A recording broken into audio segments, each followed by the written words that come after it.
Big Boss Malayalam season 7 weekend എപ്പിസോഡിൽ അപ്പച്ചട്ടിയിൽ അരി വറക്കുന്ന പോലെ അക്ബറിനെ ലാലേട്ടൻ ഒന്ന് വറുത്ത് വിട്ടിട്ടുണ്ട്. ലാലേട്ടൻ അക്ബറിനോട് ചോദിക്കുന്നുണ്ട്, നിനക്ക് പേരിടാനൊക്കെ അറിയാമോ? എന്ത് പേരാ ആൾക്കാർക്ക് കൊടുക്കുന്നത്? രേണുസുധിക്ക് എന്ത് പേരാ നിങ്ങൾ കൊടുത്തതെന്നൊക്കെ ചോദിച്ചു. അന്നേരം അക്ബർ പറഞ്ഞ്, ഞാൻ അന്നേരം മനസ്സിൽ തോന്നിയ ഒരു പേരങ്ങ് കൊടുത്തു. ഒരു ഗെയിം പ്ലാനിൻ്റെ ആ ഒരു രീതി അനുസരിച്ച് അങ്ങ് കൊടുത്തു പോയതാണ്.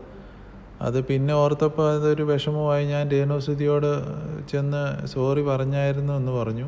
നിസ്സാരമായ ഫണ്ണായിട്ട് എടുക്കേണ്ട ഒരു ടാസ്കിൽ നിങ്ങളിതുപോലെ സീരിയസ് ആയിട്ടുള്ള പേരുകളൊക്കെ വിളിച്ചപ്പം അത് വളരെ മോശമായി പോയി.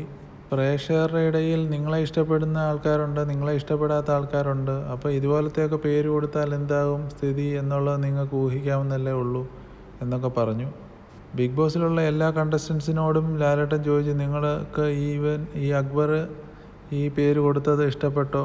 പലരും പല അഭിപ്രായമാണ് പറഞ്ഞത്. ഞങ്ങൾക്ക് ആർക്കും ഇഷ്ടപ്പെട്ടില്ലെന്നുള്ള രീതിയിൽ തന്നെയാണ് ആൻസർ വന്നത്.